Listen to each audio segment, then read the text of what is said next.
What's up guys, MegaDPAL here bringing you a black 2 white 2 OU battle versus MrMew72. This is actually my latest battle in Fozon Summer Tournament. So looking at team preview, I'm running this balanced non-weather team which I've been running throughout this tournament. And my opponent's running a pretty offensive sand looking team. So threats on his end, he does have a few notable threats. His Breloom and that Keldeo. But his main threat is actually going to be his Landorus, just because if it's a double dancing set, then if he manages to set up, it can do a lot of work to my team. But my win condition is actually going to be my own Landorus, because looking at his team, if I manage to set up with my Landorus and weaken his Landorus to about 50% or whatnot, then I can basically sweep his team. So that's the plan going into it. I need to weaken that Landorus and manage to set up on something like his T-Tar, barring it's not really an Ice Beam, so that's the plan. Also, this battle was really controversial, pretty hacksy, so I actually have a few pointers to go through about hacks in this battle, so yeah, alright, let's just get into this. Let's go. So I'm going to lead out my Breloom as he leads out with his own Breloom.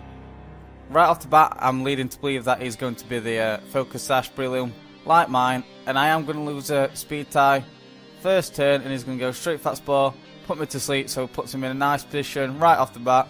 So I am going to switch him out, going to my Latios, because it's the best check I have for this Breloom. He's going to double switch, go into his Keldeo. I guess predicting that, so what I'm actually going to do is just play it safe and go into my Jellicent, because this thing could be Scarf and I don't want to take a HP Ice this early on, so I'm just going to go into my Jellicent just because it's the best thing I have to wall it.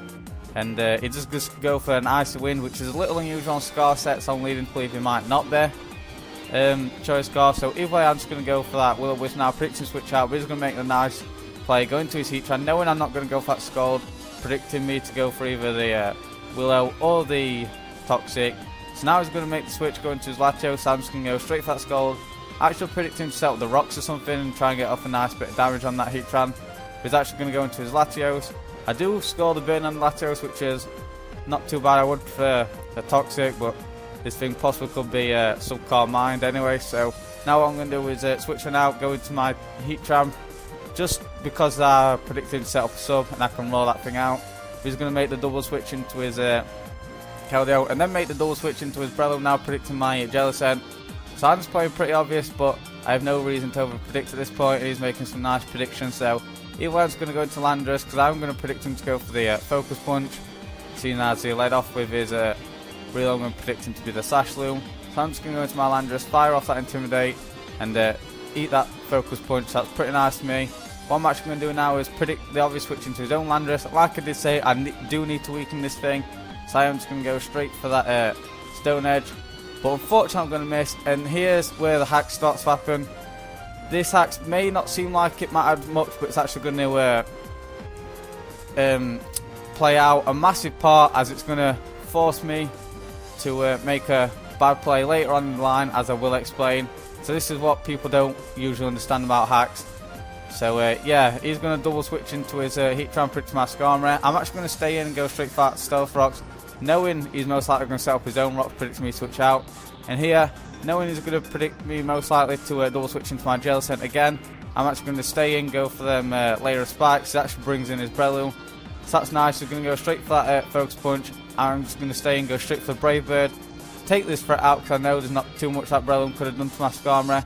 So down goes that Breloom. I get a few nice layer spikes and Stealth Rocks on the field. So in comes his Landorus, and here's where that previous Stone Edge miss counted a lot, because I would have been able to see what set this Landorus was. The way he brought in definitely tells me that is a double dancing set, but after the damage from the Stone Edge, I would have been able to verify that, and it's actually going to force me to go for spikes, where if I had hit the Stone Edge, I would have either gone for the Brave Bird or the Taunt, most likely the Taunt, knowing that is going to set up from me, and then go for the Brave Bird, get him into the range where my own Landorus can come in and just take it out with a Stone Edge even.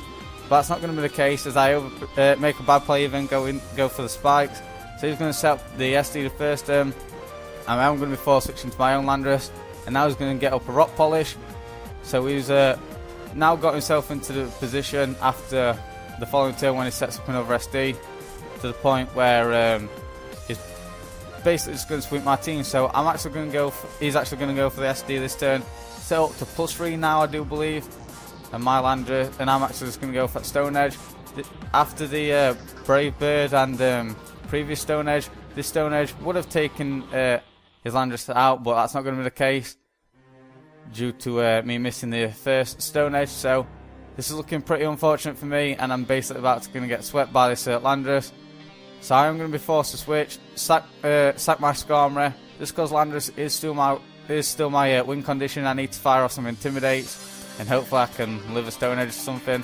He's actually going to go for that Stone Edge on my Skarmory, unfortunate miss. Not going to matter too much, it's just going to mean he's going to get another turn of lefties, which is pretty fortunate for him. He's going to go for the Stone Edge the following turn, hit, and that's going to take out my Skarmory. But it will give me a chance to get the free switch back into my own Landorus and fire off an Intimidate.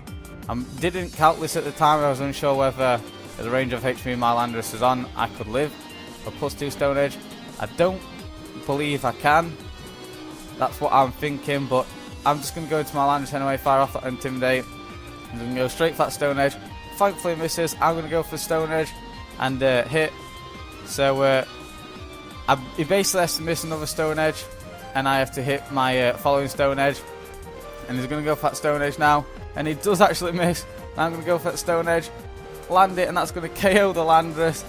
So basically I did hack him out there, but as I was mentioning earlier, that Landorus should have been down anyway, but because I missed the Stone Edge, that's not going to be the case. But he's going to go into his Keldeo now. I do need my Landorus because he is my win condition, like I did mention at the team preview. So I'm just going to make the double switch, go into my Jellicent. Again, just playing nice and safe. He's actually going to double switch into his Tyranitar, predicting that. So what I'm actually going to do is I'm just going to stay in, scout whether he's Choice Banded or Choice Scarf, and go for that Will-O-Wisp. He goes that Crunch, and my Jellicent does manage to live it, so I do know that thing is Choice Scarf. Go for that Will-O-Wisp. Unfortunately I'm going to miss, which is a little annoying, but yeah, so a lot of hacks happening during this battle. But what I'm going to do now is I'm actually going to go for that Scald, because I didn't think he'd go for that Crunch again, taking out my Jellicent, giving me the free switch into my Landorus in order to set up. So I'm actually going to predict him to go into his Heatran, maybe get the Flash Fire boost, something like that. So I'm just going to go for that Scald, and it does actually go into the Heatran, so that's nice. I do manage to pop this thing's balloon, which is going to be great for my Landorus sweeping. He's going to actually go for the Hidden Power Grass, I do believe, and that's going to take out my Jellicent. So that's pretty nice for him, but what I'm going to do is just go into my Latios just to revenge kill this thing, and forcing his Tyranitar to Pursuit Trap me, and therefore get a free switch into my Landorus. It's a pretty risky play because I only have my Latios for his Keldeo at the minute. So in comes the Tyranitar after I take out the Heatran. He's going to go for the Pursuit, as I am just going to try and switch. He goes up Pursuit Traps me, takes out my Latios, which is perfectly fine. But it does mean I do need to set up with my Landorus now. So in comes my Landorus. I do actually make a bad play. I go for the Stone Edge, as you will see in just a second. Predicting him going to his Latios, as he actually just stays in and goes to Pursuit. So that was a pretty bad play by me. But yeah, he does live the Stone Edge. So what I'm going to do now is actually just go straight for the Rock Polish, just to set up so I know I'm faster than the Keldeo and the Latias even. And then the following turn I'm just going to go for that SD, as he is just going to stay in, I guess, foddering off this Tyranitar. Nothing else he can really do. So yeah, I set up an SD in this Tyranitar's face, and now what I can do is just go straight for that Earthquake, take down the Tyranitar, and proceed to sweep his team. So I believe he's going to send in his Latias next. I'm pretty sure he's going to send that thing in. Yeah, in comes his Latias. He's basically praying on I miss a Stone Edge and he can take me out. I do unfortunately miss the Stone Edge, and he's going to go for that Dragon Pulse. Hits my Landorus, and he actually survives with 22 HP, which is pretty nice. So Landorus being bulky there, and yeah, it does give me a chance to go for the following Stone Edge this turn and hopefully hit. I'm going to go for that, and I do manage to hit this time, take down that Latias. I believe he's down to his last now, his Keldeo, which I can just take out with an Earthquake. So in comes the Keldeo. I'm just going to go for that earthquake. And down that thing goes. So that's going to be my game. GG. It does look like I won because of hacks.